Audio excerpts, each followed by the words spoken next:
الحمد لله نحمده ونستعينه ونستغفره ونؤمن به ونتوكل عليه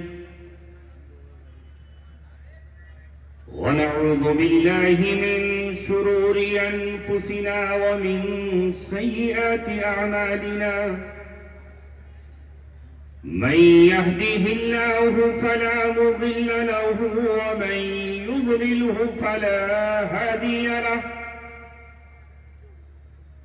ونشهد أن لا إله إلا الله وحده لا شريك له ونشهد أن سيدنا محمدا عبده ورسوله وصلى الله عليه وعلى آله وصحبه وسلم تسليما كثيرا كثيرا أما بعد قال الله تبارك وتعالى في كتابه الكريم لقد كان لكم في رسول الله أسوة حسنة صدق الله مولانا العلي العظيم قال رسول الله صلى الله عليه وسلم أصحابي كالنجوم بأيهم اقتديتم اهتديتم صدق رسوله النبي الكريم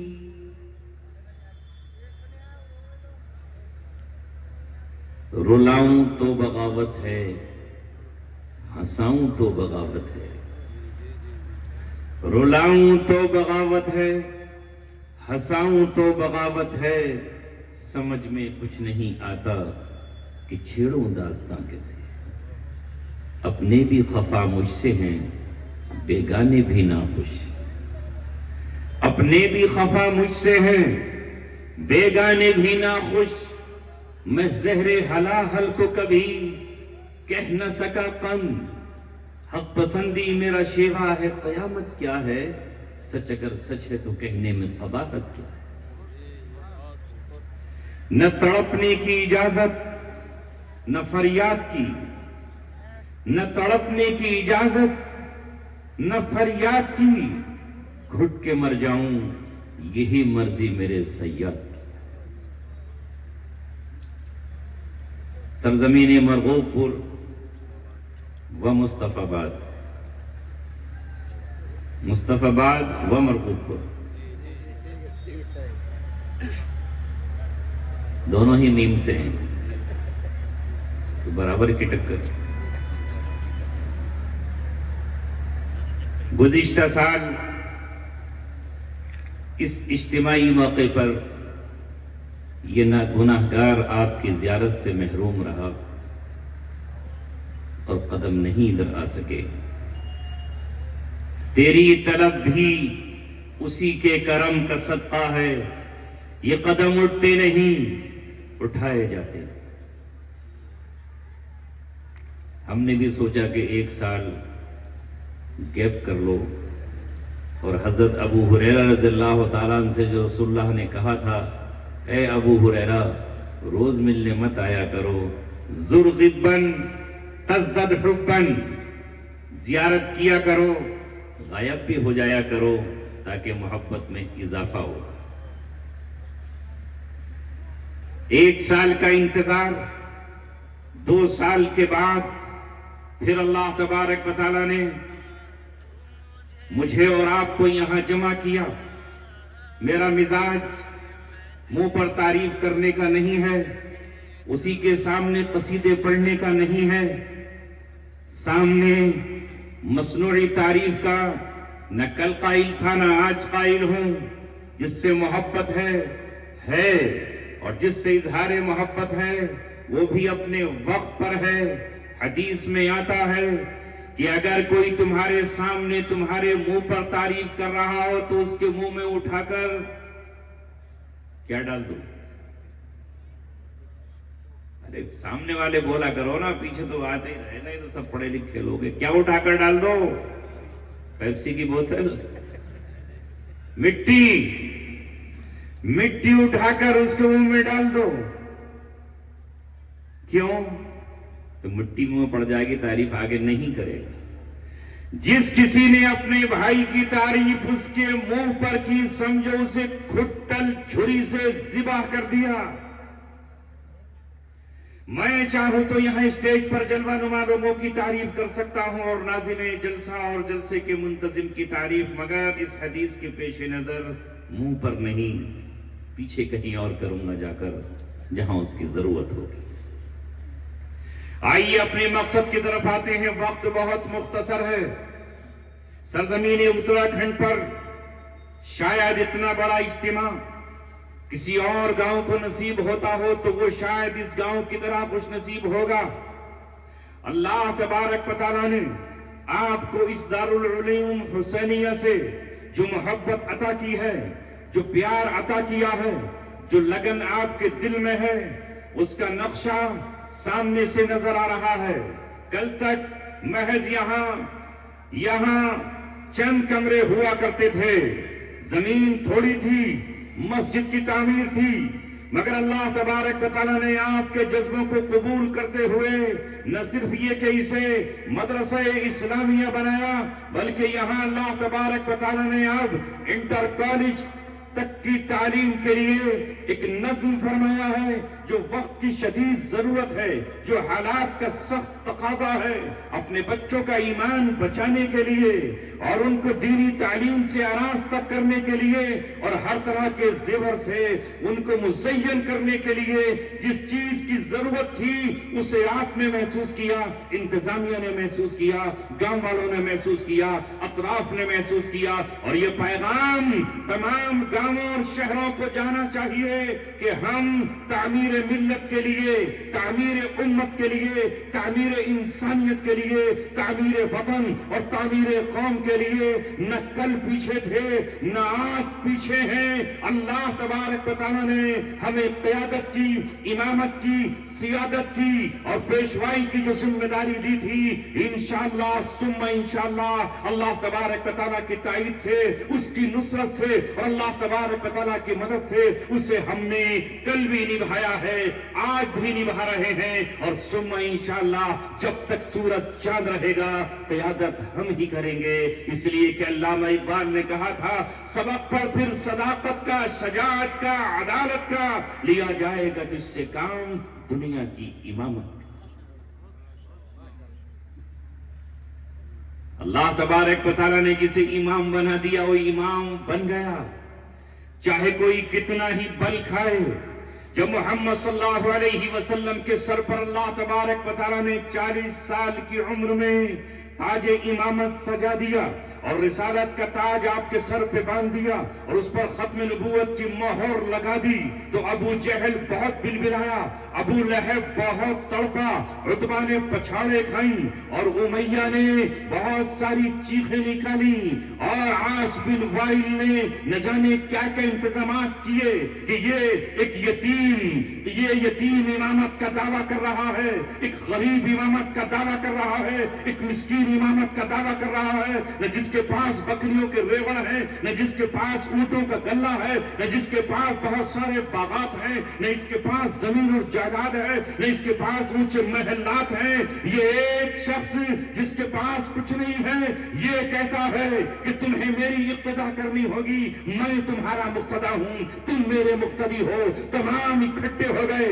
جب محمد رسول اللہ صلی اللہ علیہ وسلم نے علم کا چراغ روشن کیا اور علم کی شمع روشن کی اور علم کے سورج کو اپنی مٹھی سے باہر نکالا اور علم کے چاند کو جب آپ نے بدلیوں سے باہر نکالا تو اندھیرے اکٹھے ہو گئے اور تمام اندھیروں نے اکٹھے ہو کر گٹھ بندھن کیا، اتحاد کیا اور متحد ہو کر یہ کہا کہ محمد رسول اللہ نے علم کا جو سورج روشن کیا ہے اس کی کرنوں کو اپنی مٹھی میں قید کر لیں گے، اس کو ہم اپنی قوت اور طاقت سے روک دیں گے، اس چاند پر ہم اتنا تھوکیں گے کہ یہ چاند گدلا ہو جائے گا. لیکن محمد صلی اللہ علیہ وسلم نے کہا میں جو علم تمہارے بیچ بانٹنے آیا ہوں یہ علم نبوت ہے، یہ علم رسالت ہے، یہ اللہ تبارک و تعالیٰ کا علم ہے، اس کی کوئی تھا نہیں ہے، اس کی گہرائی نہیں ناپی جا سکتی ہے، اس کی اونچائی نہیں ناپی جا سکتی ہے، اس کی وسعتوں کو پیمانوں میں قید نہیں کیا جا سکتا ہے۔ روکنے والوں روکو، آؤ، اور تم نہیں روک پاؤ گے۔ محمد صلی اللہ علیہ وسلم نے اس علم کی جو صدا لگائی تھی، جو بانگ لگائی تھی، اسے مکہ اپنی وادیوں میں قید کرنا چاہتا تھا، قید نہیں کر سکا۔ وہ کرن غار حرا میں چمکی اور غار ارقم میں پھوٹی، اور اس کے بعد جو اس کی روشنی پھیلی ہے تو مدینہ منورہ اس کا مرکز بن گیا، اور مدینہ منورہ مرکز بن کر اس نے یمن کو، شام کو، طائف کو، بعد میں ایران کو، افریقہ کو، افغانستان کو، ہندوستان کو، چین کو، جاپان کو اور ساری دنیا کو منور کر دیا۔ اور آج قرآن کا نور یہ سورج تو رات میں چھپ بھی جاتا ہے، ڈھک بھی جاتا ہے، بدلیوں میں بھی چلا جاتا ہے، اسے گہن بھی لگ جاتا ہے، مگر قرآن رات و دن 24 گھنٹے اپنا نور بکھیر رہا۔ نعرہ تکبیر، مذہب اسلام، نعرہ تکبیر، علماء اسلام، حضرت مولانا مفتی عبدالسمیع صاحب۔ اے دوستو اور عزیزو، تمہیں اپنا مقام سمجھنا ہے اور اپنی منزل کو طے کرنا ہے کہ تمہاری منزل کیا ہے، اور یہ بتائے گا کون؟ وہی جس نے تمہیں انسان بنا کر تمہارے سر پر خلافت کا تاج رکھا، فرشتوں کو تمہارے سامنے جھکا دیا اور تمہاری خدمت میں لگا دیا، آسمان کو تمہارے لیے مسخر کر دیا اور زمین کو تمہارا پابند کر دیا، پانی کو تمہارے اشارے پر چلنے پر مجبور کر دیا، اور ہواؤں کو تمہارے رخ پر چلنے کے لیے اللہ تبارک و تعالیٰ نے مجبور کر دیا۔ وہ اللہ جس نے تمہیں اس کائنات کا بادشاہ بنا دیا اور اپنی نیابت کے لیے، اپنی جانشینی کے لیے، اپنے حکم کے نفاذ کے لیے، اپنی منشا کو زمین پر نافذ کرنے کے لیے تمہارا انتخاب کیا۔ اگر تم اللہ تبارک و تعالیٰ کی منشا کو زمین پر نافذ نہیں کرو گے اور اللہ تبارک و تعالیٰ کی چاہتوں پر نہیں چلو گے اور اللہ تبارک و تعالیٰ سے بغاوت کر کے تم شیطان سے ایگریمنٹ کرو گے اور ابلیس سے دوستیاں کرو گے اور ابلیس سے پینگے بڑھاؤ گے، تو یاد رکھو اللہ تبارک و تعالیٰ کی تم ناقدری کرو گے، جیسا کہ اللہ نے اس قرآن میں کہا ہے وَمَا قَدَرُ اللَّهَ حَقَّ قَدْرِهِ، انہوں نے اللہ تبارک و تعالیٰ کی ویسی قدر نہیں کی جیسی قدر کرنا چاہیے۔ ابھی مفتی صاحب ہوں یا مولانا خبیب صاحب ہو، سب کے سب آپ کو اس بات پر لانا چاہ رہے ہیں کہ آپ کو سب سے زیادہ محبوب اسلام ہو جانا چاہیے، اس لیے کہ اسلام سے بہتر اصول اور ضابطے، قانون اور روایات زندگی کسی کے پاس نہیں ہے۔ یہ ہمارا دعویٰ ہی نہیں، اس پر ہماری دلیل ہے۔ سب سے بہترین رہنما اور رہبر اگر کسی کا ہے تو وہ تمہارا ہے، تمہیں چینج کرنے کی ضرورت نہیں ہے۔ ہر 5 سال میں 1450 برس پہلے جسے اللہ تبارک و تعالیٰ نے بھیجا ہے، وَمَا أَرْسَلْنَا مِن رَّسُولٍ إِلَّا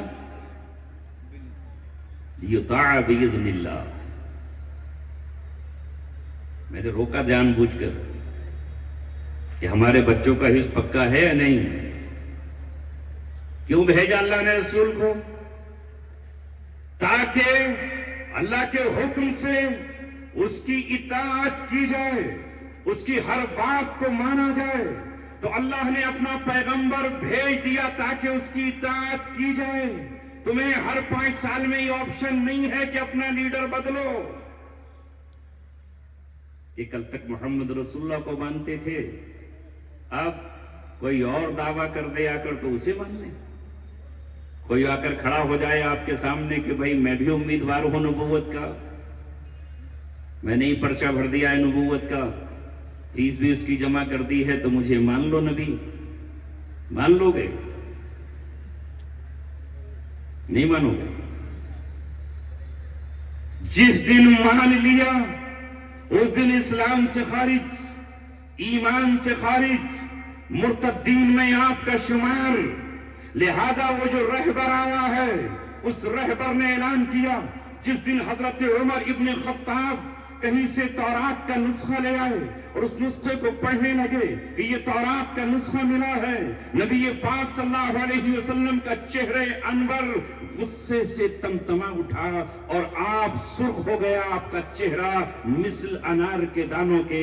اتنے میں ایک صحابی نے کہا کہ عمر کیا غضب کیے جا رہے ہو، محبوب کا چہرہ غصے سے تلملا اٹھا ہے، تم تورات کی تلاوت کر رہے ہو اور تم تورات کو پڑھ کر سنا رہے ہو.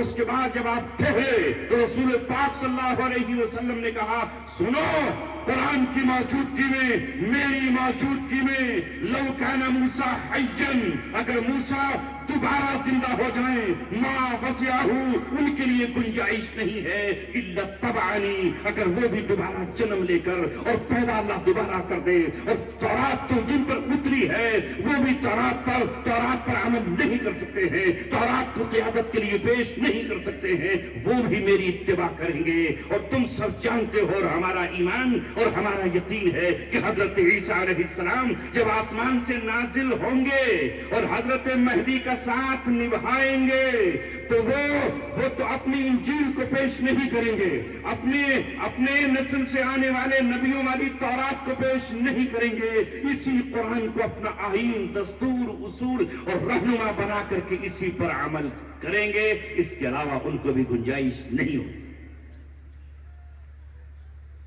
تو تمہارے پاس تو رہبر و رہنما موجود ہے، کہیں ڈھونڈنے کی ضرورت ہے. اگر میں تنقیدی گفتگو کروں، چپتے ہوئے سوال کروں، اس کے باوجود تم دوسروں کو دیکھ کر کے متاثر کیوں ہوتے ہو؟ کسی کی مونچھ دیکھ کر کے اس جیسی مونچھ کیوں بناتے ہو؟ کسی کو ہٹلر کی مونچھ پسند ہے اور کوئی مسولینی کی اقتدا کر رہا ہے، کوئی چنگیز خان پر فخر کر رہا ہے، تو کوئی ہلاکو خان کو اپنا آئیڈیل مان رہا ہے. ہمارا رہنما لقد کان لکم فی رسول اللہ اسوۃ حسنہ، تمہارے لیے محمد عربی صلی اللہ علیہ وسلم کی زندگی میں بہترین نمونہ موجود ہے. تمہیں کہیں اور جانے کی ضرورت نہیں ہے. جب دنیا غلط راہوں پر تھی، کوئی ظلم کی راہ اختیار کیا ہوا تھا اور کوئی ستم کی راہ اختیار کیا ہوا تھا، اور کوئی زمین پر جلاد اور قاتل بنا ہوا تھا، اور کوئی اس زمین پر خون ریزی اور فساد کا علمبردار بنا ہوا تھا، اور کسی نے اس زمین پر تجارت کو سود کے دلدل میں پھنسا دیا تھا اور سود کے خاروں میں دھسا دیا تھا. اس وقت اللہ تبارک و تعالیٰ نے اس وقت بہت سارے پڑھنے والے تھے، لکھنے والے تھے، علماء بھی تھے، راہب بھی تھے، پیر بھی تھے، مرشد بھی تھے، بادشاہ بھی تھے، سلطنت کے فرما روا بھی تھے، وزیر بھی تھے، تاجر بھی تھے، قارون جیسے خزانے والے بھی تھے. دنیا آباد کی سب کچھ تھا، مگر اللہ تبارک و تعالیٰ نے کسی ایک کو نہیں بلکہ کہا اب عبداللہ کا در یتیم ساری دنیا کی امامت اور پیشوائی کے لیے پیش کر دیا گیا ہے. ساری قیادتیں ختم، ساری امامتیں ختم اور ساری سیادتیں ختم اور ساری رہنمائی ختم. قیامت تک اسی کا حکم مانا جائے گا، اور جو ان کا حکم نہیں مانے گا وہ ان کا تابعدار نہیں کہلائے گا، اسے مسلمان کہلانے کا حق نہیں ہے، اسے صاحب ایمان کہلانے کا حق نہیں ہے. محمد رسول اللہ کی اتباع بھی ضروری ہوگی اور ان کی اطاعت بھی ضروری ہوگی، ان کے نقش قدم پر چلنا بھی ہوگا، اور دل ان کی محبت سے بھرا ہوا بھی ہو، ان کے عشق میں ڈوبا ہوا بھی. کون ہے مومن؟ کون ہے مومن؟ کتنی محبت چاہیے؟ بس اتنی ہی جیسے ابھی میرے سے پہلے تذکرہ ہو رہا تھا. محبت تو ہے، مگر ہم غلام اپنی خواہش کے ہیں، نفس کے غلام ہیں. افرأیت من اتبع الہہ ہوا، کیا آپ نے اس آدمی کو نہیں دیکھا جس نے اپنی خواہش کی اتباع کی؟ مسلمان ہو کر خواہش کی اتباع کرے، یہ نہیں ہو سکتا. لا یؤمن احدکم حتی یکون ہواہ تبعا لما جئت بہ، تم میں کوئی بھی اس وقت تک مومن نہیں ہو سکتا جب تک اس کی خواہشات کا گھوڑا شریعت کی لگام پہنے ہوئے نہ ہو. اپنی خواہش کے گھوڑے کو لگام لگانی ہے شریعت مطہرہ کی. شریعت جتنی اجازت دیتی ہے، جیسی اجازت دیتی ہے، جہاں اجازت دیتی ہے اسی کے مطابق چلنا ہے. دل کتنی ہی آرزویں کرے اور کتنی ہی تمنائیں کرے، یہ نفس کتنا ہی مچلے، کتنا ہی روٹھے، کتنا ہی تڑپے، کتنا ہی روئے، کتنا ہی اشک بہائے، اس نفس کے کہنے پر نہیں چلنا ہے. اس نفس کو اتنی ہی خوشیاں دینا ہے جتنی شریعت نے اجازت دی ہے. لا یؤمن احدکم حتی یکون ہواہ تبعا لما جئت بہ. تم اس وقت تک مومن نہیں ہو جب تک تمہاری خواہش شریعت کے تابع نہ ہو جائیں. شریعت کہتی ہے تمہیں خوشی کے موقع پر ناچنا نہیں ہے، خوشی کے موقع پر پھول جھڑیاں نہیں چھوڑنا ہے، خوشی کے موقع پر پٹاخے نہیں چھوڑنا ہے، خوشی کے موقع پر چراغ نہیں جلانا ہے، خوشی کے موقع پر تمہیں کسی کا دل نہیں دکھانا ہے، خوشی کے موقع پر تمہیں ایسے کام نہیں کرنے ہیں جس سے تمہارا رب روٹ جائے. ہرگز نہیں، تم ایسا نہیں کرنا ہے. تو ان خوشیوں کو شریعت کے تابع کرنا، تب مومن کہلائیں گے. محبت کتنی رسول اللہ سے؟ کتنی؟ لا یؤمن احدکم حتی اکون احب الیہ من والدہ وولدہ والناس اجمعین. تم میں کوئی بھی اس وقت تک مومن نہیں ہے جب تک میں اسے محبوب نہ ہو جاؤں، اس کی اپنی جان سے اور اس کے ماں باپ سے اور ساری روئے زمین پر بسنے والے تمام انسانوں سے زیادہ محبوب اگر میں نہیں ہوتا تو اس کی محبت جھوٹی ہے، اس کی محبت ادھوری ہے، اس کی محبت ناقص ہے، اس کی محبت میں ملاوٹ ہے. اتنی محبت چاہیے کہ محمد صلی اللہ علیہ وسلم کہیں ٹھہر جاؤ تو ٹھہر جانا ہے، چلو تو چلنا ہے، اب لیٹ جاؤ تو لیٹنا ہے، چھوڑ دو فلاں کام. ما آتاکم الرسول فخذوہ وما نہاکم عنہ فانتہوا. نبی جو تمہیں دیں اس سے لے لو اور جس سے روکے اس سے رک جاؤ. یہ محبت چاہیے، اور ایسا ہی نہیں کہ ڈنڈے کے زور پر، دل سے تسلیم کر رہے ہو. محمد رسول اللہ کے فیصلے کے بعد تمہیں کہیں اور فیصلے کے لیے جانا نہ پڑے. انہوں نے جو تمہارے حق میں کہہ دیا وہی حرف آخر ہے.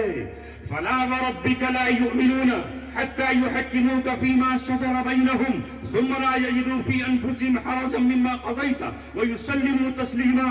تیرے رب کی قسم، لا یؤمنون، وہ لوگ ایمان والے نہیں ہیں، وہ ایمان والے نہیں ہیں حتی یحکموک فیما شجر بینہم، یہاں تک کہ وہ اپنے فیصلوں میں آپ کو حکم نہ بنائیں، آپ کو فیصل نہ بنائیں، آپ کو جج نہ بنائیں، آپ کو منصف نہ بنائیں. اور اس کے بعد جو آپ فیصلہ کریں فلا یجدوا فی انفسہم حرجا، آپ نے فیصلہ کر دیا تو دل میں تنگی نہ پائیں.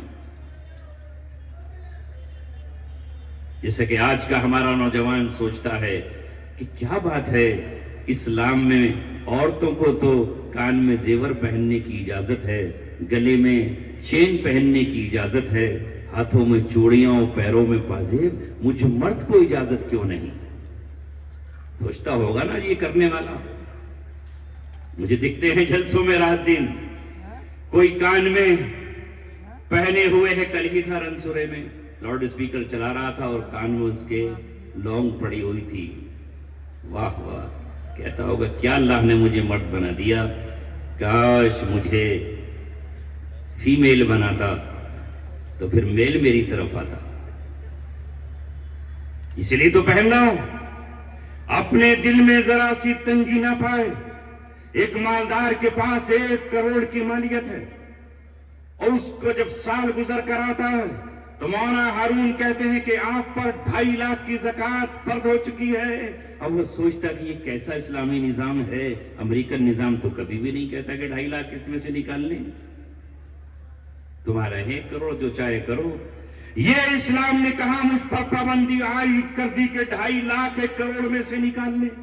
عورت یہ کہنے لگے کہ یہ سونا اور زیور اس کا حساب لگاؤں ہر سال اور اس کی زکات نکالوں، اگر یہ دل میں اس کے بعد پیدا ہوتی ہے، سمجھیے کہ وہ ایمان سے ہاتھ دھو رہا ہے۔ اگر وہ یہ بات کہہ گزرتا ہے کہ یہ کہاں سے مجھ پر مسلط کر دیا گیا ہے کہ میں ان غریبوں کو ڈھونڈتا پھروں اور ان کو زکات دیتا پھروں۔ لا یؤمنون، کوئی تم میں سے ایمان والا نہیں ہے جب تک کہ محمد کے فیصلوں پر سر تسلیم خم نہ کر دے۔ اسے سر تسلیم خم کرنا ہے اور یہ کہے کہ اگر جان مانگو تو جان حاضر ہے، مال مانگا تو مال حاضر ہے، تم نے جو ہم سے مانگا ہم اس کے لیے تیار ہیں۔ سر تسلیم خم ہے جو مزاج یار میں آئے تو ایسی محبت اور فیصلوں پر ایسا سر جھکانا ہے کہ تمہارے دل میں یہ بھی پیدا نہ ہو کہ آپ نے ججمنٹ کیوں دے دی۔ میں نے آپ کے سامنے قرآن مقدس کی آیت پڑھی ہے، اللہ تعالیٰ اس کی روشنی میں آپ سے گفتگو کرا دے۔ لَقَدْ كَانَ لَكُمْ فِي رَسُولِ اللَّهِ أُسْوَةٌ حَسَنَةٌ، تمہارے لیے محمد صلی اللہ علیہ وسلم کی زندگی میں بہترین نمونہ موجود ہے۔ اب تمہیں کہیں اور جا کر کے نمونہ دیکھنے کی ضرورت نہیں ہے۔ اگر تم صلح کرنے کے کسی موڑ پر پہنچے ہوئے ہو اور سامنے تمہارا دشمنوں سے ٹکراؤ ہے، تمہارے ہی گاؤں میں تمہاری مخالفت چل رہی ہے، جیسا کہ میں پیر پورہ میں گیا تو وہاں دو خاندانوں میں آپس میں لڑائی چل رہی ہے، ایک خاندان نے دوسرے خاندان کے خلاف مقدمہ کیا ہوا ہے اور ایک آدمی جیل کی سلاخوں میں بند ہے اور وہ جیل سے نکلنے کے لیے تڑپ رہا ہے، تو محمد صلی اللہ علیہ وسلم نے سورہ حدیبیہ کر کے اور قرآن کی سورہ محمد کی آیت میں اللہ تعالیٰ نے آپ پر ضابطہ اتار کر اہل ایمان کو یہ بتا دیا، وَإِن جَنَحُوا لِلسَّلْمِ فَاجْنَحْ لَهَا، ہمیشہ ہی تمہیں تلوار اپنے ہاتھوں میں نہیں رکھنی ہے، ہمیشہ ہی تمہیں قتل کے فراق میں نہیں گھومنا ہے۔ اس کا مقصد یہ نہیں ہے کہ تم قاتل بن کر کے دنیا میں گھومتے رہو اور قاتل ہی بن کر کے دنیا میں چلتے ہی رہو۔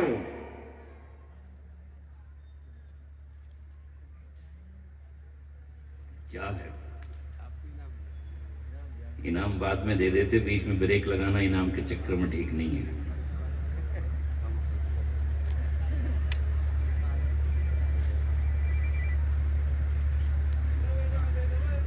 اگر سامنے والا صلح کے لیے آگے بڑھے، وَإِن جَنَحُوا لِلسَّلْمِ فَاجْنَحْ لَهَا، تو تم بھی اس کے لیے اپنے بازو جھکا دو اور آگے بڑھ جاؤ۔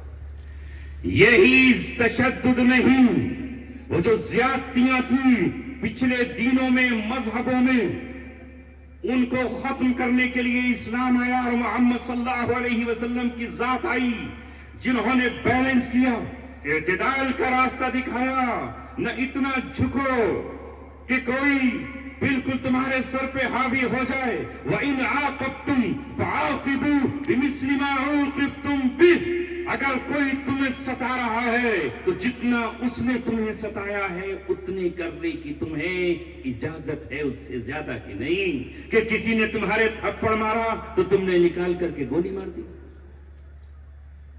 کسی نے محض گالی دی تو اٹھا کر قتل ہی کر دیا، کسی نے الیکشن میں محض ووٹ ہی نہیں دیا، نہیں دیتا، وہ اس کا اپنا اختیار ہے۔ ملک کا قانون یہ کہتا ہے کہ ہر 25 سال کے آدمی کو اپنا پرچہ بھرنے کا اختیار ہے اور اسے پیش کرنے کا اختیار ہے کہ وہ اسے پبلک چنے، چننے والوں نے اسے چنا یا نہیں چنا۔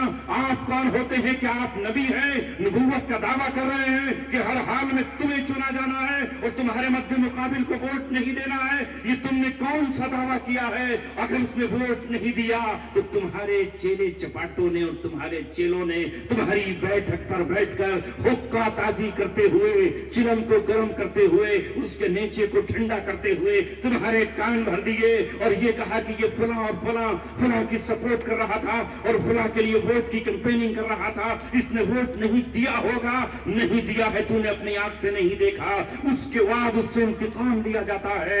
یہ انتقام کی آگ سینے میں بیٹھی رہتی ہے تا وقت کہ کوئی موقع مل جائے اس کی ٹرالی سے کسی کی چوٹ لگ جائے, اس کی موٹر سائیکل کسی سے ٹکرا جائے, اس کا کسی سے جھگڑا ہو جائے, اس کے بچے کی کسی سے گالم گلوچ ہو جائے, تو پھر تھانے میں فون کر دیا جائے, اسے روک کے رکھنا, حوالات میں بند کرنا. میں آ رہا ہوں محض صرف اس لیے کہ اس نے ہمیں ووٹ نہیں دیا تھا, ووٹ نہ دینے کا شک تھا.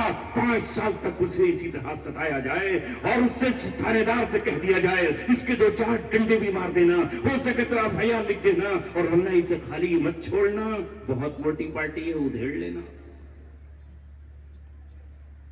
اب دل خوش ہوا, میں نے اب خرچ کرائے اس کے 50,000, 1 لاکھ, 1.5 لاکھ. یہ اسلام نہیں ہے.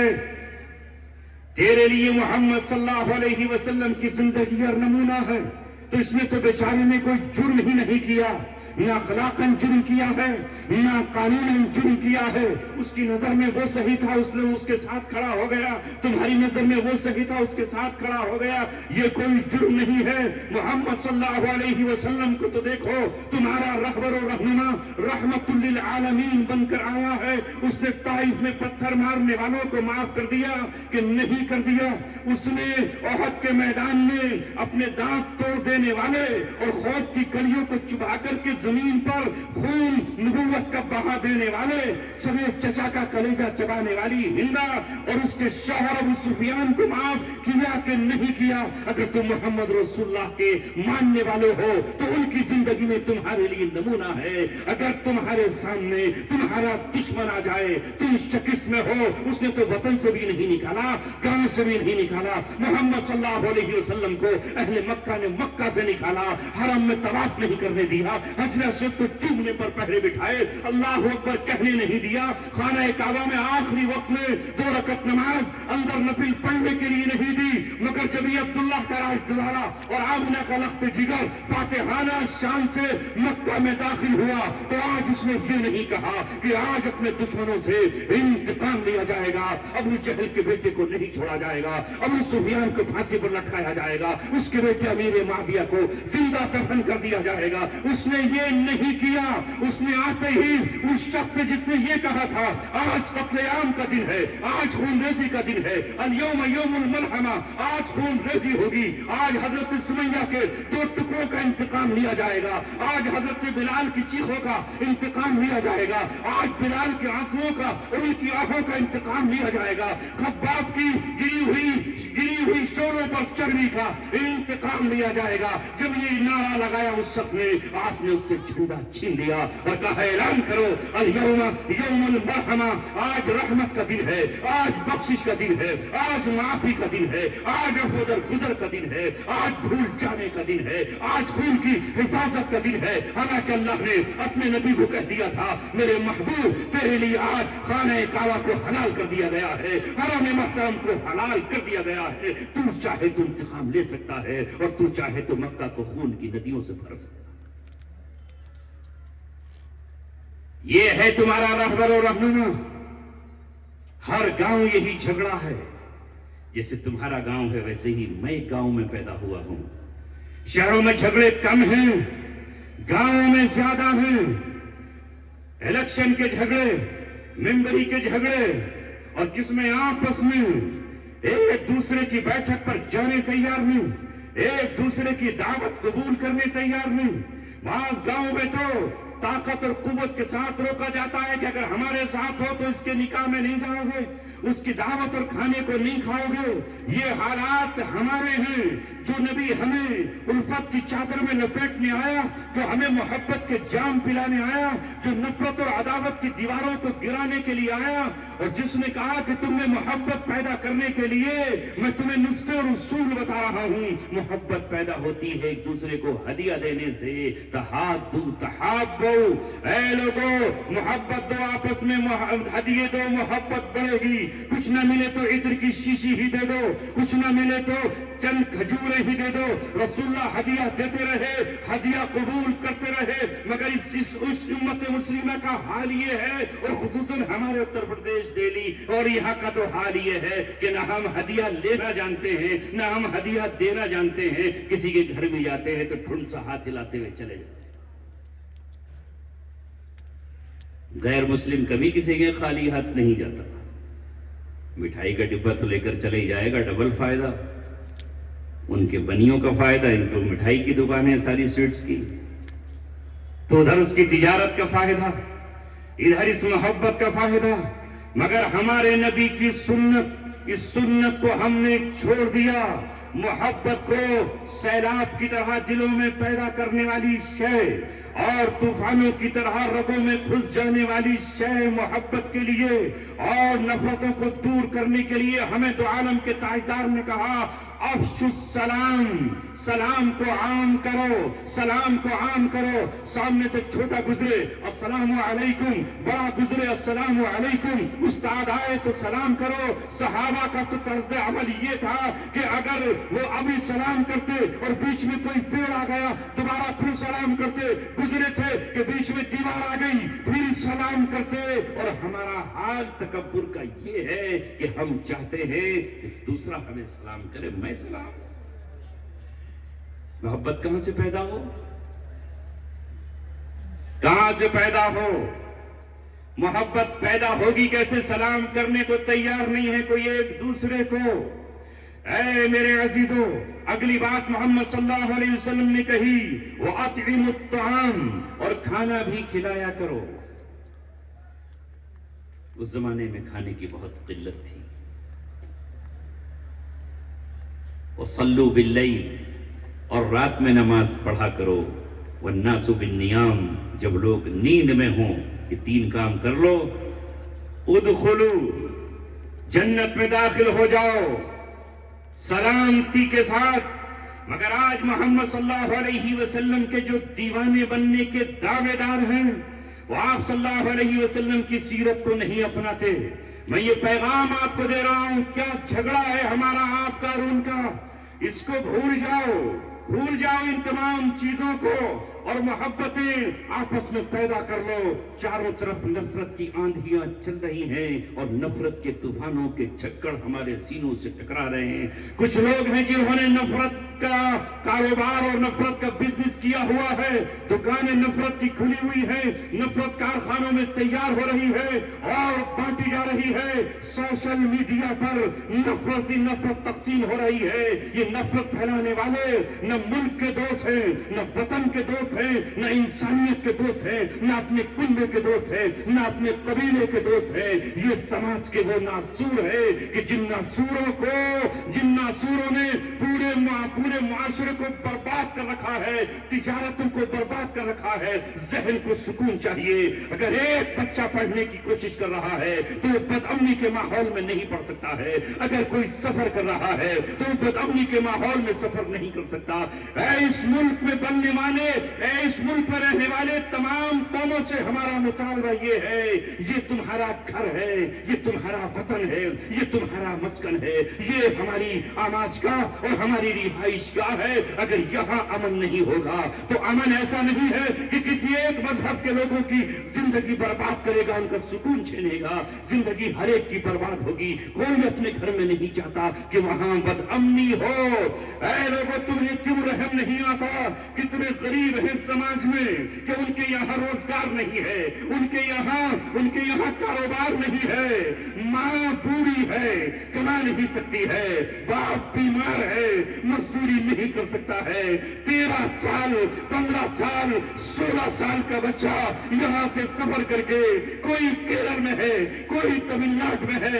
اگر ماحول پرامن نہیں ہوگا تو یہ ماں کا لال جو امیدوں کے ساتھ نکلا ہے کہ اگر مجھے روزگار مل گیا تو باپ کا دوا تو ہو سکے گی، باپ کے لیے رشیکیش جانے کے لیے ایمبولینس تو ہو سکے گی.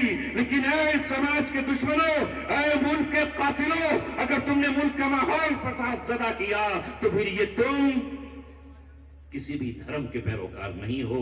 کوئی دھرم بھی بد امنی کی تعلیم نہیں دیتا.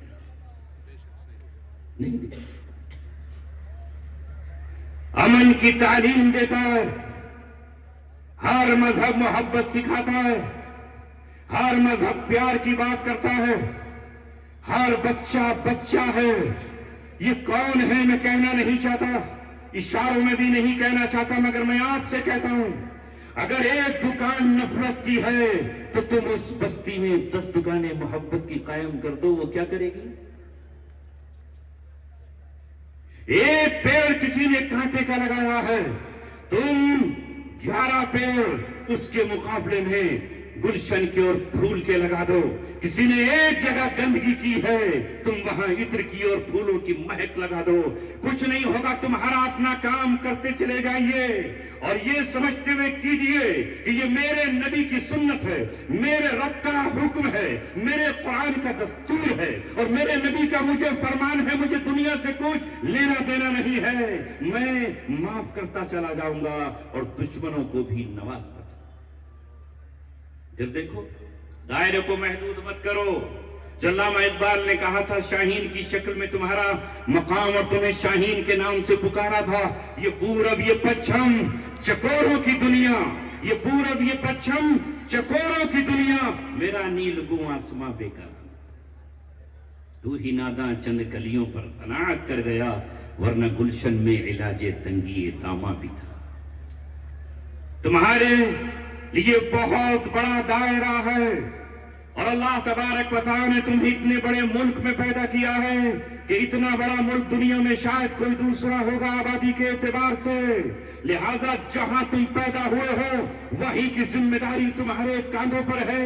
محبت کے جذبات، پیار کے جذبات، ہمدردی کے جذبات، خوشی کے جذبات تو آپ دنیا کے کسی کنارے پر بھی بیٹھے ہوئے مظلوم سے رکھ سکتے ہو، عدل انصاف کرنے والے سے محبت کر سکتے ہو، کسی کے کمال کو سلامی پیش کر سکتے ہو اور کسی کی تاریخ کو تم اچھے الفاظ میں لکھ سکتے ہو، مگر ذمہ داریاں تم پر تمہارے اس خطے کی ہیں جہاں اللہ تبارک و تعالیٰ نے تمہیں بھیجا ہے، کیونکہ تم نبی نہیں ہو، تم اس امت کے عالم ہو اور عالموں کی ذمہ داری اللہ کے رسول نے فرمائی ہے کہ علماء امتی کانبیاء بنی اسرائیل، میری امت کے علماء بنی اسرائیل کے انبیاء کی طرح ہے، جس طرح اس زمانے میں لوگوں کی اصلاح کے لیے اور ان کو صحیح راہ پر لانے کے لیے انبیاء بھیجے جاتے تھے اور انبیاء ایک ایک خطے میں کئی ہوا کرتے تھے، وہ ذمہ داری میری امت کے علماء کی ہے۔ وہاں کوئی نبی مصر کی طرف گیا ہے اور کوئی نبی مدین میں بھیجا گیا ہے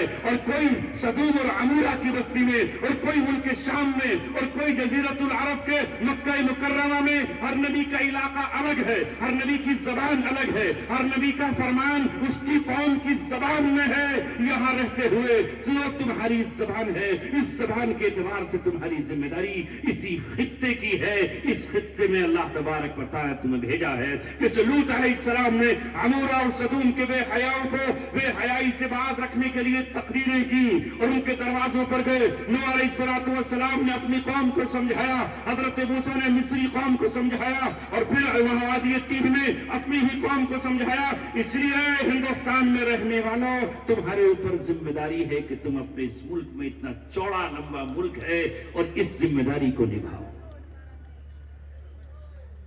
ہے کہ نہیں؟ مگر ہمیں فکر رہتی ہے کہ ایران میں خامنئی کیا کر رہے بھائی، یوٹیوب پر آئے اور خامنئی، ارے خامنئی نہ تمہیں ملے گا نہ تم اس سے ملو گے، چھوڑو اس بات کو۔ پڑوس میں تمہارے بھوک ہے، غربت ہے، افلاس ہے، اس کی ہمیں فکر نہیں ہے۔ ہمیں فکر پڑ رہی ہے کہ سیریا میں جو انقلاب آیا ہے، مفتی صاحب ذرا یہ بتائیے کہ انقلاب کون سا ہے؟ کو مفتی صاحب کی کوئی بات ہو رہی ہے وہاں کے صدر سے کہ وہ بتا دے؟ بیچ میں کہہ رہا ہوں نوجوانوں ایسی باتیں مت کرو۔ اب بھی نوجوان کہتے ہیں کہ مفتی صاحب ذرا تھوڑی ایسی بات ہو جائے جو جذبات سے لبریز ہو، جس میں سے دھواں اٹھ رہا ہو اور شعلے نکل رہے ہوں، برف ہمیں اچھا نہیں لگتا، ذرا جذباتی باتیں کریے۔ جذباتی باتیں کرنا بہت آسان ہے، تھوڑی دیر کے لیے یہاں آپ حضرات اچھل جائیں گے، مگر یہ تعمیر کے لیے نقصان دہ ہے۔ یا بھاپ کو کنٹرول کر کے ہی انجن چلایا جاتا ہے۔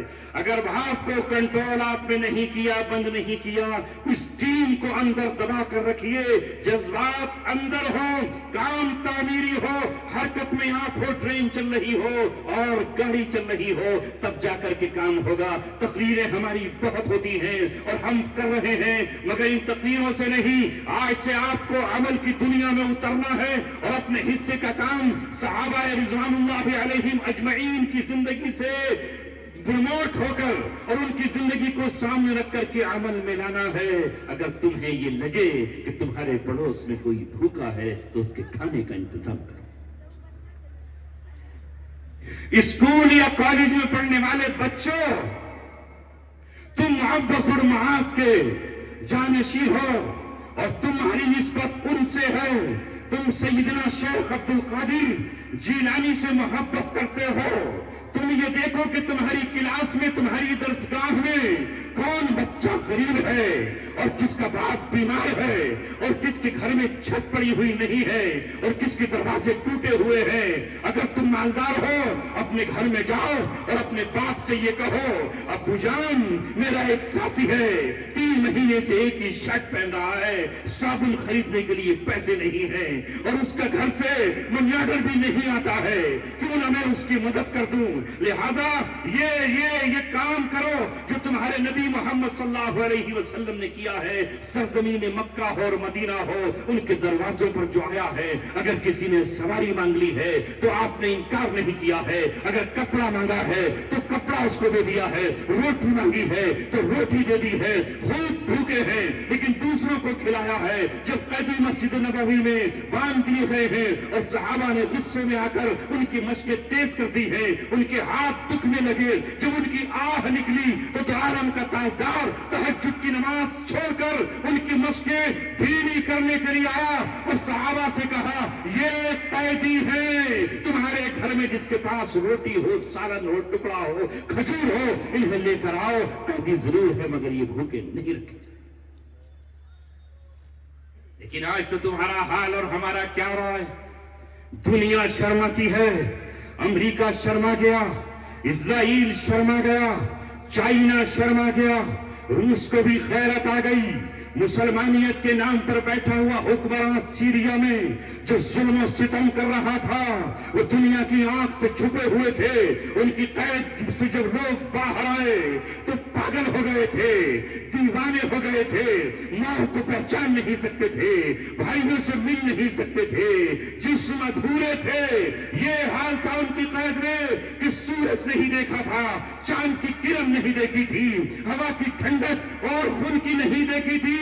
42 سال سے بند تھا ایک آدمی، سیدھی اس بنیاد پر کہ اس نے حافظ الاسد کے کہنے پر بمبارڈمنٹ نہیں کیا تھا اور اس نے طیارے نہیں چلائے تھے۔ حافظ الاسد نے اس پائلٹ کو قید کر دیا اور ایسا قید کیا کہ نہ روشن تھا نہ روشن دان تھا، وہاں وہ قید تھا۔ اب جب کہ وہاں انقلاب آیا اور وہ باہر نکلا تو پوچھتا ہے لوگوں سے کہ کیا صدام حسین نے حافظ الاسد کا تختہ پلٹ دیا؟ یہ کون ظلم کر رہا ہے؟ کہاں پہ ہو رہا ہے؟ کون لوگ ہیں اپنے آپ کو مسلمان کہلانے والے؟ اور کون اس کا استقبال کر رہا تھا؟ ایران کا مذہبی رہنما اس کا استقبال کر رہا ہے ظالم کا۔ کہاں گئی قرآن کی آیت؟ کہاں گیا محمد صلی اللہ علیہ وسلم کا فرمان؟ کہاں گئی قرآن کی آیت؟ وَلَا تَرْكَنُوا إِلَى الَّذِينَ ظَلَمُوا فَتَمَسَّكُمُ النَّارُ۔ کسی ظالم کی طرف تمہارا جھکاؤ بھی نہیں ہونا چاہیے۔ اگر تمہارا جھکاؤ ہوا تو آپ تمہیں جھک رہے ہیں۔ اللہ اکبر! کیا کہوں آپ کو؟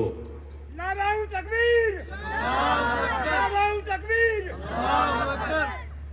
کیا کہوں؟ سنیں دنیا والے، یہ 1400 برس پہلے جو قرآن نازل ہوا، اس کا لفظ لفظ سچا ہے، اس کی آیت آیت حق ہے، اس کا ہر فرمان صادق ہے۔ یہ میرے نبی کا نہیں، میرے اللہ کا کلام ہے۔ جو اس نے کہا وہ ہوا، جو کل کے بارے میں کہہ رہا ہے وہ ہو کر رہے گا۔ کل تک تو میں یہ سمجھتا تھا اس آیت کا مطلب، مگر واہ قرآن تو سمندر ہے، قرآن تو سمندر ہے۔ اللہ تعالیٰ نے کہا ہے ہم تمہیں دکھائیں گے وَنُرِيكُمْ آيَاتِنَا، ہم اپنی آیتیں تمہیں دکھاتے رہیں گے تمہارے جسموں میں بھی وَفِي الْآفَاقِ، اور اس کائنات میں بھی ہماری نشانیاں ہم تم کو دکھاتے رہیں گے۔ میں ہمیشہ جب اس آیت کو پڑھتا تھا تو یہ سمجھتا تھا کہ جو آگ کا وعدہ ہے فَتَمَسَّكُمُ النَّارُ، یہ آگ کا وعدہ جہنم کا ہے، یہ آگ کا وعدہ مرنے کے بعد ہے، یہ آگ کا وعدہ آخرت کے بعد ہے۔ مگر ابھی چند مہینوں پہلے جب امریکہ کی سب سے خوبصورت اور سب سے عظیم ریاست، جہاں وہاں کے سب سے زیادہ مالدار فلم انڈسٹری کے لوگ، بڑے بڑے ہندوستان کے بھی فلم اسٹاروں کے جہاں بنگلے، جب وہاں آگ آئی اور وہ آگ چل کر کے اسے خاکستر کرنے لگی، صدر بے دم نظر آیا، وزیر اعظم بے حال نظر آیا، کوئی ہیلی کاپٹر اس آگ کو نہیں بجھا سکا۔ ساری دنیا نے کہا ہم اس آگ کو بجھانے کے لیے آفر کرتے ہیں، بتاؤ کتنے طیارے چاہیے، کتنے ہیلی کاپٹر چاہیے، کون سا کیمیکل چاہیے۔ آسمانوں پر کمندیں ڈالنے والی دنیا، سائنس کے نام پر چاند تک پہنچ جانے والی اور مریخ کو اپنی مٹھی میں قبضے میں کر لینے والی دنیا یہاں بے دم اور بے بس نظر آئی۔ یہ آگ بجھنے والی نہیں ہے، وہ آگ کیا بجھے جسے روشن اللہ تبارک و تعالیٰ کرے، وہ بڑھتی ہی چلی جا رہی ہے، ہرے درختوں کے بیچ سے آگ پھوٹ رہی ہے۔ اللہ چاہے تو تندور سے پانی کو نکال دے اور پانی سے اللہ تبارک و تعالیٰ آگ اس کو بنا دے۔ یہ ہوا کہ نہیں ہوا؟ پھر مجھے اللہ تبارک و تعالیٰ نے ایک اور علم دیا، یہ علم اللہ تبارک و تعالیٰ خود دیتا ہے، بعض علم محض کتابوں کے ذریعے نہیں آتا، اللہ تبارک و تعالیٰ کی طرف سے آسمانی آتا ہے۔ تو اللہ نے جو کہا تھا وَلَا تَرْكَنُوا إِلَى الَّذِينَ ظَلَمُوا فَتَمَسَّكُمُ النَّارُ، ظالموں کی طرف مت جھکو ورنہ تمہیں آگ چھوئے گی اور آگ پہنچ کر رہے گی۔ فلسطینی مظلوموں کے ساتھ جو ظالم تھے، امریکہ ان ظالموں کے ساتھ ہوا تو آگ اس کے شہروں میں پہنچی کہ نہیں؟ جلا ڈالا، رو رہا ہے، کروڑوں ارب ڈالر کا بنگلہ چل گیا۔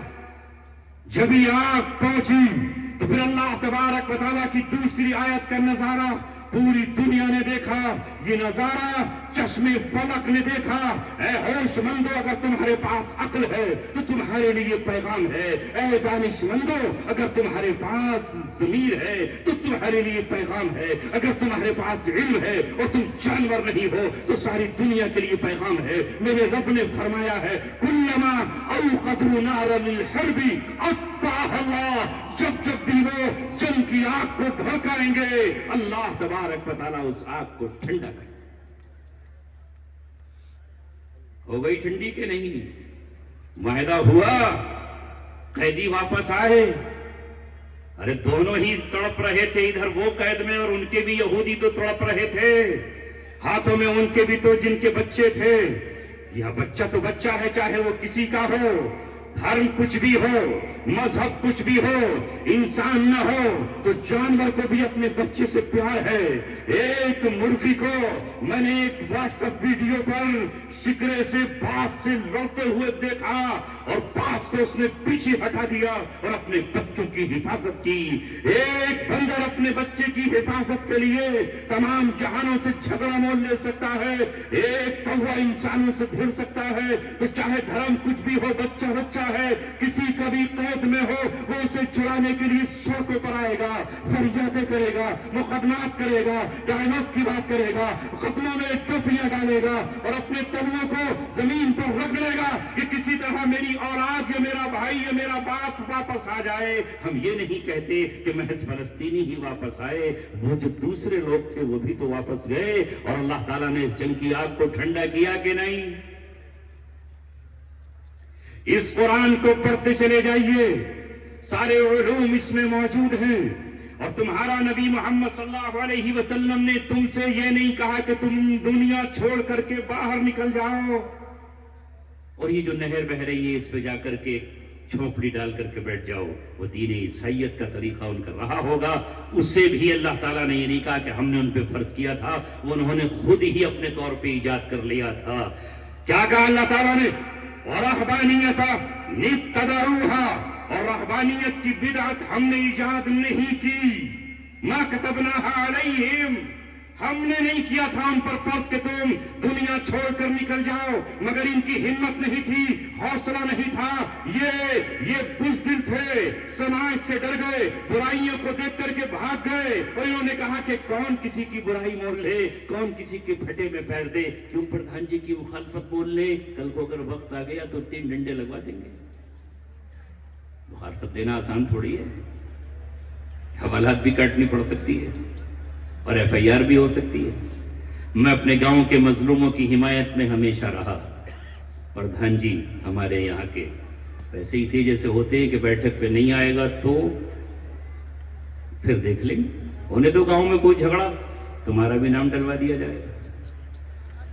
اس ایف آئی آر سے پہلے جو یہ ہے، 2 ایف آئی آر میرے خلاف رامپور میرے اپنے گاؤں میں ہوں جو پردھان نے کرائیں، 2 ایف آئی آر، ایک 1994 میں 504 506، گھر پر پولیس، باپ کی زندگی میں، دادا کی زندگی میں، پردادا کی زندگی میں کبھی پولیس کے پاؤں ہمارے گھر تک نہیں آئے، دہلیز تک نہیں آئے۔ پہلی مرتبہ پولیس آئی اور پولیس نے آ کر کے ہمارے گھر میں کہا کہ وہ کہاں ہے، ٹھیک 5 منٹ پہلے میں وہاں سے باہر نکلا، ورنہ وہ ہتھکڑی لگا کر کے لے جاتے۔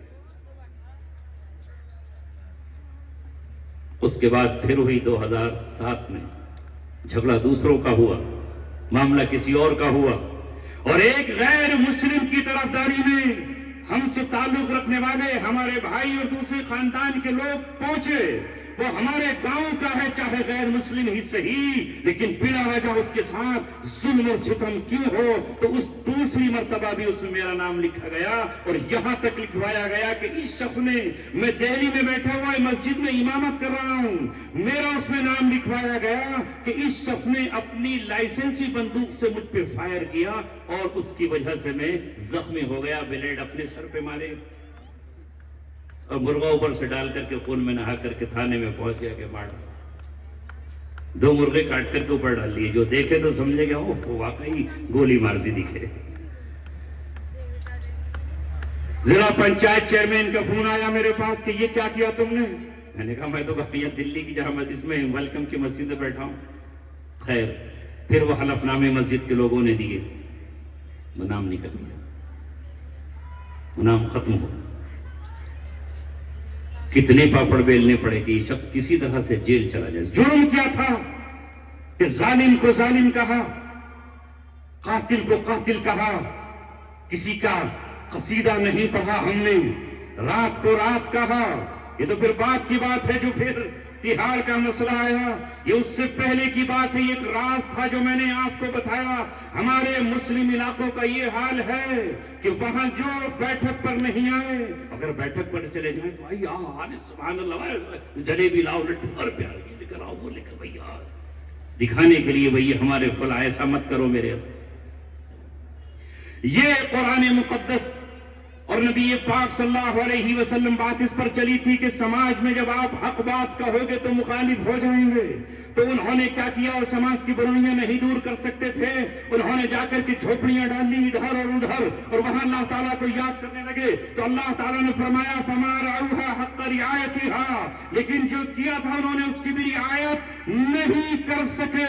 تو اللہ نے آخری پیغمبر محمد صلی اللہ علیہ وسلم کو بھیجا اور آپ نے کہا لا رہبانیت فی الاسلام، اور نبی پاک صلی اللہ علیہ وسلم نے کہا ایک شخص مسجد کے مصلی پر بیٹھ کر اللہ کا ذکر کر رہا ہے، تسبیحات پڑھ رہا ہے، تلاوت قرآن کر رہا ہے، نفلوں میں مشغول ہے، اور ایک دوسرا عالم دین ہے جو باہر، ایک دوسرا شخص ہے جو باہر نکل کر لوگوں سے ملتا ہے، ان کی باتیں سنتا ہے، کڑوی کسیلی سنتا ہے، کسی کے دکھ درد میں کام آتا ہے۔ یہ شخص جو بازار میں اور تمہارے محلوں میں گھوم رہا ہے، یہ اس سے افضل ہے جو وہاں بیٹھ کر کے اللہ کو یاد کر رہا ہے۔ یہ ہے اسلام۔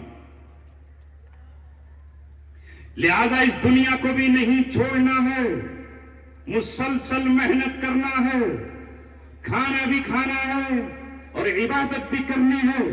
امام ابو حنیفہ نے فتویٰ دیا اگر کسی کو شدت کی بھوک لگ رہی ہو اور نماز کا بھی وقت ہو تو وہ پہلے کھانا کھائے اور بعد میں نماز ادا کرے۔ اگر کوئی اور ہوتا تو کہتا پہلے نماز ادا کرے بعد میں کھانا کھائے۔ انہوں نے کیوں کہا کہ اگر بعد میں کھانا کھائے گا تو یہ پوری نماز کھانا بن جائے گی، اور اگر بعد میں نماز پڑھے گا تو یہ کھانا ہی نماز بن جائے گا۔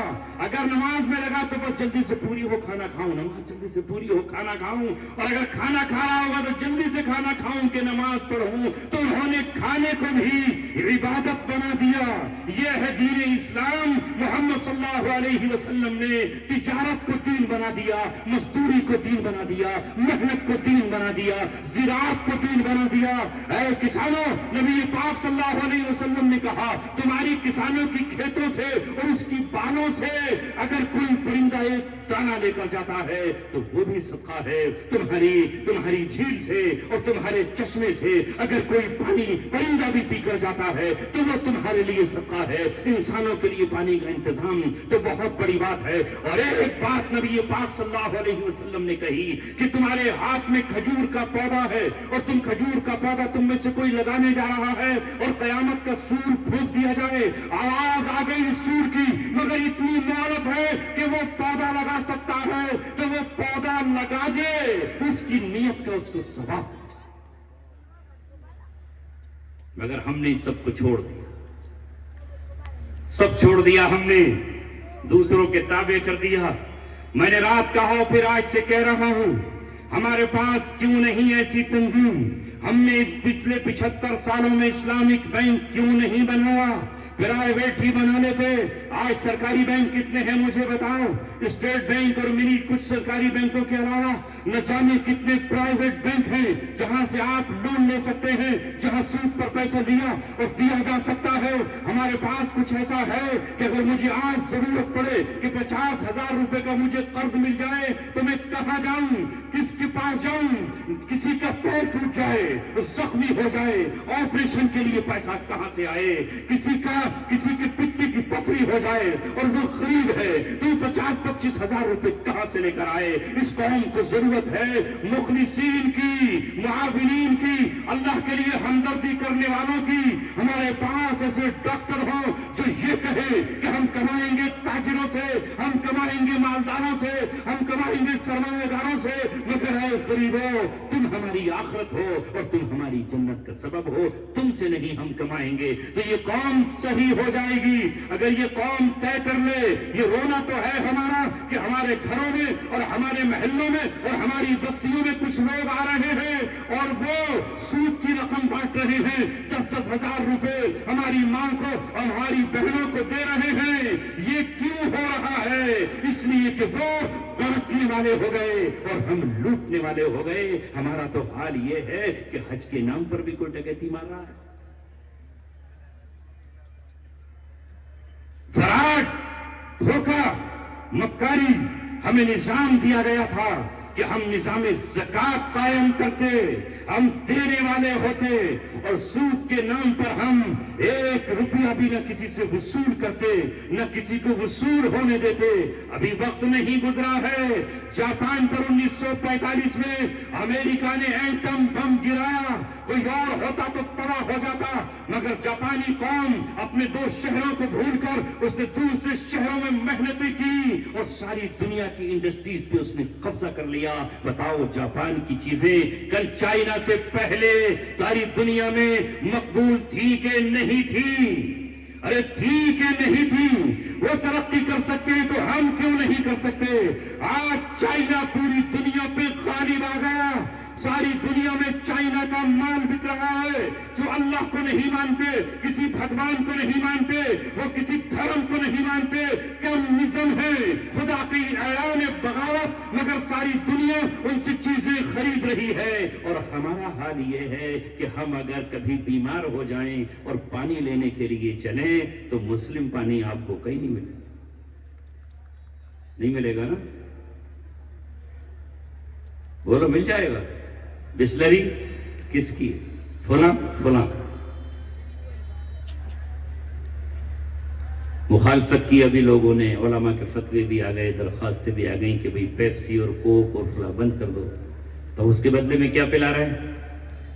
کیمپا۔ وہ کس کی ہے؟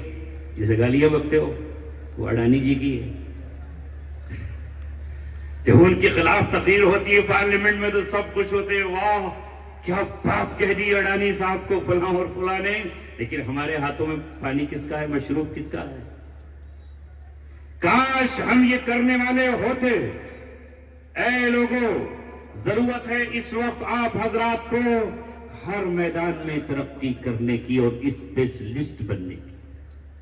تعلیم کا معیار بہت اونچا ہو، تمہارے بچے ہر مقام پر ہوں جبھی تو خدمت کرو گے، مال تمہارے پاس ہو جبھی تو بانٹو گے۔ اس کے لیے کوشش کیجیے، روزگار تلاش کیجیے، روزگار دلوائیے۔ پرائیویٹیشن کا دنیا میں دور ہے، سرکاری جاب آج لوگ کرنا نہیں چاہتے کہ اس لیے کہ پرائیویٹ میں سہولت بھی ہے، اس سے زیادہ تنخواہ بھی ہے، ہم نہیں کر سکتے۔ کالج بناؤ تو روزگار ملے گا، مدرسے بناؤ روزگار ملے گا۔ حضرت والا تشریف لے آئے ہیں، ہم سب کے محبوب رہنما اور کرم فرما، ان کی قیادت اور ان کی سیادت میں آپ بہت کچھ کر سکتے ہو۔ مسائل پوچھ کر کے جائز راستے تجارت کے، جائز راستے ترقیوں کے، جائز راستے ان اسکیموں کے جو دنیا کی دوسری قومیں چلا رہی ہیں وہ ہم بھی چلا سکتے ہیں، مگر شرط یہ ہے کہ ہم ایماندار، امانتدار، جد و جہد اور محنت کرنے والے بن جائیں۔ اب کوئی کچھ نہیں، یہ اتنا بڑا مجمع بہت بڑا انقلاب لا سکتا ہے، اور میں انقلاب کے لیے یہ آپ سے نہیں کہہ رہا کہ صاحب حکومت آپ پلٹ کر کے انقلاب لے آؤ، میں یہ کہہ رہا ہوں کہ اپنی زندگیوں میں انقلاب لا سکتے ہیں۔ شادیوں پر خرچ ہونے والے پیسے کو جمع لو، ایک ایسی تنظیم بنا لو۔ حیدرآباد میں صفا بیت المال کے نام سے ایک بیت المال ہے، صفا بیت المال، انہوں نے تھوڑے ہی پہلے شروع کیا تھا۔ وہ کیا کرتے ہیں کہ تمہارے گھروں میں جو اسکریپ ہے، جو تمہارے گھروں میں فضول مال ہے، بیکار کپڑے ہیں، بیکار چادر ہے، بیکار مشین ہے، بیکار کمپیوٹر ہے، وہ لا کر کے ہمارے پاس جمع کر دو، جو صحیح ہو کر کے بک جانے والا ہے وہ، اور جو کباڑ میں جانے والا ہے وہ، اور اس کو دے کر کے انہوں نے اتنا بڑا کام انجام دیا کہ جگہ جگہ پر ان کے اسکول ہیں، کالج ہیں، ایمبولینس ہیں، اور کیا کیا چیزیں ہیں وہ کر سکتے ہیں حیدرآباد والے، ہم نہیں کر سکتے۔ اس کے لیے آگے بڑھیے۔ جو کچھ میں نے کہا اللہ مجھے بھی عمل کی توفیق عطا فرمائے اور آپ کو بھی عمل کی توفیق عطا فرمائے۔ اسی پر میں اپنی بات کو ختم کرتا ہوں۔ ما علینا الا البلاغ المبین۔